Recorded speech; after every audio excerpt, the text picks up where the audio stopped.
whole life. I'm built like a tank. And so that was kind of the nature of the conversation. And he told me that he had struggled with ever not drinking or ever not doing drugs. And he also told me that he didn't particularly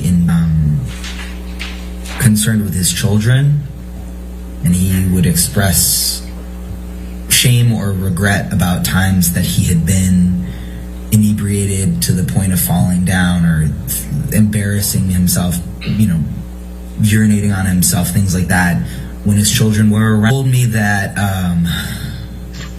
in his relationships with life sober, and that it was too painful to be alive without, had experienced great bouts of jealousy in relationships that had also led to a lot of drinking and a lot of rage activities.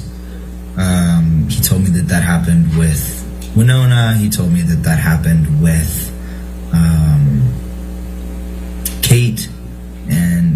Winona Ryder and Kate Moss. He told me that had happened with Vanessa Parody. Mr. Tillett-Wright, what, if any, observations did you make about Mr. Depp abusing OxyContin? Over the course of those 2 years, Mr. Depp told me verbatim that he was addicted to OxyContin. And I have a text message from him where he expresses that it's extraordinarily hard to kick, and that it, I don't remember exactly the words that he uses, but he referred to it to me verbally many times as like the hardest thing that he's ever tried to kick, which he's tried to kick most things. He said it was harder than heroin. So he was very open and verbose about OxyContin, having gotten addicted to OxyContin. So what, if any, observations did you make about Mr. Depp smoking cigarettes and joints, marijuana? Mr. Depp, as far as I could see, always had a cigarette or joint in his mouth at all times, to the point where I was confused about how he could function. He also showed me his marijuana closet that had, I don't know, tens and tens of pounds of weed in it. What, if any, observations did you make while you were staying at Sweetser? I think you said that was August 2013 through May of 2014, with respect to the type of alcohol and the amount of alcohol that Mr. Depp was consuming. When I saw Mr. Depp drink, it was often hard liquor. I believe it was whiskey and gin and tequila, maybe. Could also be vodka. I don't know. He had a full bar in 80, the house that with his recording studio in it, that they mostly stayed in. So, I know whiskey for sure, and there was also red wine, a lot of red wine. And when you talk about the whiskey and the red wine, how much did you observe Mr. Depp consume on any given occasion of those? I don't know.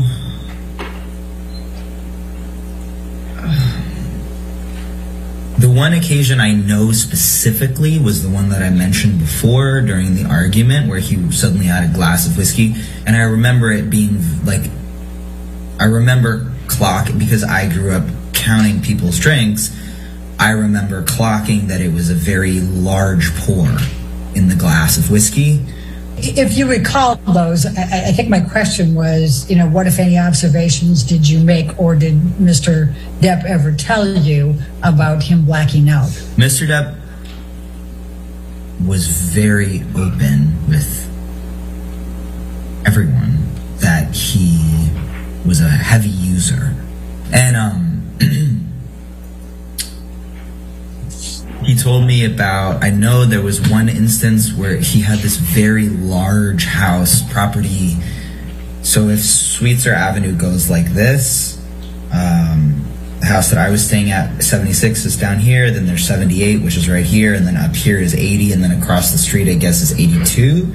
And 82 is a very large compound. So he and I were staying, I was at 76 or up at 80, and then 82 they lived in for a brief period of time. And he told me about like vanishing into 82, into the like the property, into the like, because it was very lush and a lot of trees, and went up quite far up the hill. And he told me about kind of like blacking out and going in there on one instance. He told me, I know that he told me that in Australia, he had blacked out, but he also told me that he fucked up, so I don't know. In terms of specific blackouts, there were a number, I think he said on the plane, he said that he didn't remember what had happened. What, if anything, did Mr. Depps say to you about whether he wanted to become sober and clean? Mr. Depp expressed to me that he wanted to get sober for Amber, that he didn't enjoy being sober, that it wasn't fun, and that it was distressing and exhausting, and very hard to do. He really resented having to be sober. He didn't want to be. And what, if anything, did Mr. Depp say to you about his perception of Amber's role in him becoming sober and clean? He expressed a number of times that he felt like she was his leash and she was holding him back from doing what he wanted to do in terms of substances and alcohol.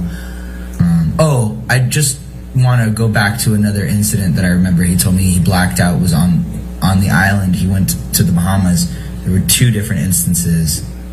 One was, I guess, like they had only recently met, and he told me that he passed out face down in the sand while his kids were there, and that the staff had like whisked his kids away so that they didn't see it. Mr. Tilleray, when you said that Mr. Depp used the term monster, what do you recall him saying about that?